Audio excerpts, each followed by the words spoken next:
عمومی طور پہ ہمارے ہاں جو محبت کی شادیاں کہی جاتی ہیں وہ زیادہ تر ناکام ہوتی ہیں اور طلاق تک نوبت پہنچتی ہے۔ اس کا سبب کیا کہ کچی عمر کے بچے اپنے جذبات سے فیصلہ کرتے ہیں اور ان کی نظر کے اندر صرف ایک دو چیز دیکھنے کی ہوتی ہے جس سے وہ فیصلہ کرتے ہیں، لیکن کہنہ مشق اور گرم سرد چشیدہ والدین اس بات کو جانتے ہیں کہ ہماری اولاد کی ترجیحات کیا ہیں اور جو ہے وہ ازدواجی زندگی کیسے خوبصورت گزرتی ہے۔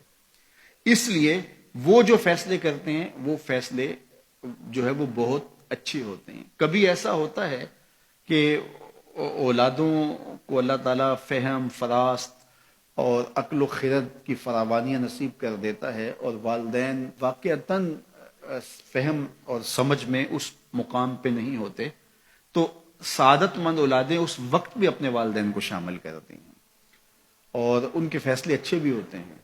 لیکن عمومی طور پہ ہوتا ہے کہ چاہے وہ اسکول، کالج اور یونیورسٹی میں نہ بھی گئے ہوں والدین، لیکن ان کے تجربات عملاً جو ہیں وہ زیادہ ہوتے ہیں۔ اسی لیے فرمایا گیا سید عائشہ رضی اللہ تعالیٰ عنہ سے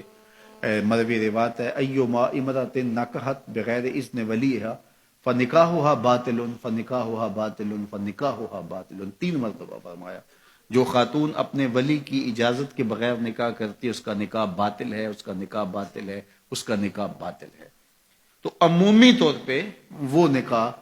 جو ہیں وہ ناکام ہو جاتے ہیں، اس لیے کہ وقتی جذبات سے وہ رشتے جڑتے ہیں اور وہ ایک خاص عمر تک وہ جذبات ہوتے ہیں، لیکن اس کے بعد وہ رشتے ٹوٹ جاتے ہیں۔ ماں باپ کو پوری ترجیحات اور پوری زندگی کے سارے نشیب و فراز کا علم ہوتا ہے اور وہ ساری چیزیں سوچ سمجھ کے کوئی چیز جو ہے وہ طے کرتے ہیں۔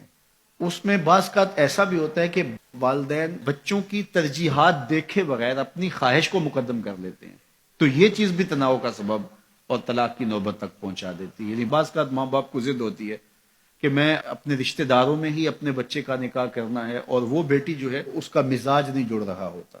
تو یہ خواہش اچھی ہے، لیکن اگر ان کی زندگی تلخ ہوگی تو اپنی خواہش کو اولاد کے لیے قربان کرنا ہوگا۔ بہرحال جو بھی ذرائع ہیں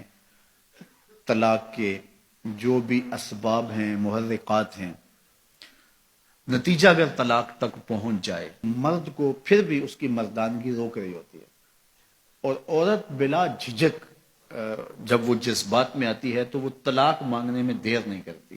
اور بہت ساری طلاق جو جذباتی ماحول میں ہوتی ہیں اس میں قصور خاتون کا ہوتا ہے کہ وہ طلاق مانگتی ہے۔ تو عورت کو کبھی بھی طلاق نہیں مانگنی چاہیے، ہاں اگر واقعتاً اس کا استحقاق بنتا ہے، وہاں زندگی گزارنا مشکل ہو گیا ہے، تو وہ عدالت میں رجوع کر کے خلا لے سکتی ہے۔ لیکن یہ عورتیں جو ڈٹ جاتی ہیں کہ ٹھیک ہے مجھے بھی فارغ کرو، میں ایک لمحہ اس گھر نہیں رہنا چاہتی، یہ گھر میرے لیے جہنم ہے، اور یہ اس کی بہنوں کے سامنے، اس کے بھائیوں کے سامنے، اس کے خاندان والوں کے سامنے اس کو یوں للکار رہی ہوتی ہے، تو پھر وہ طلاق دے دیتا ہے۔ اور بعض کا وجہ نہیں ہوتی کہ وقتی تناؤ ہوتا ہے۔ تو حضرت امام ابو داود نے حضور کا یہ فرمان لکھا ہے کہ آقا کریم نے فرمایا کہ جو خاتون بغیر عذر کے اپنے شوہر سے طلاق مانگتی ہے وہ جنت کی خوشبو بھی نہیں پائے گی،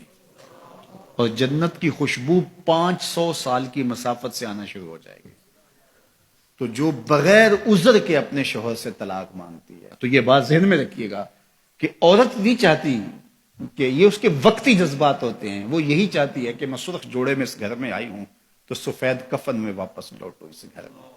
اور عورت کی آرزو ہوتی ہے کہ میرا شوہر جو ہے وہ مجھ کو جو ہے وہ خود اپنے ہاتھوں سے جو ہے وہ لاحد میں اتارے۔ میرے حضور صلی اللہ علیہ وسلم نے عورت کے اس جذبات کا لحاظ کرتے ہوئے ایک دن سیدہ عائشہ سے کہا کہ عائشہ اگر تو انتقال کر جائے میں تجھے خود کفن دور، خود لاحد میں اتاروں۔ تو حضرت عائشہ رضی اللہ تعالیٰ عنہ کی چشمان اقدس سے آنسو آ گئے کہ یہ اگر ہو تو میرے لیے اس سے بڑا کیا احساس ہے کہ میرا شوہر میرا خود جنازہ پڑھے اور خود مجھے کفن دے اور خود مجھے لاحد میں اتارے۔ تو گھر ٹوٹنے سے بچیں، اور میاں بیوی کا جس طرح یہ دنیا میں رشتہ ہے تو یہ رشتہ آخرت میں بھی قائم رہے گا، اور جب خاتون جنت میں جائے گی تو یہ جو ہے وہ ان حوروں کی جو مرد کو جنت میں عطا کی جائیں گی یہ ان کی سردار ہوگی، اور اس کا حسن و جمال ان سے فراواں ہوگا، اور اللہ تعالیٰ اس کو وہاں جو عزتیں دے گا چونکہ وہ دار الجزا ہے، دار العمل تو ہے نہیں ہے، تو وہ دیدنی ہوں گی۔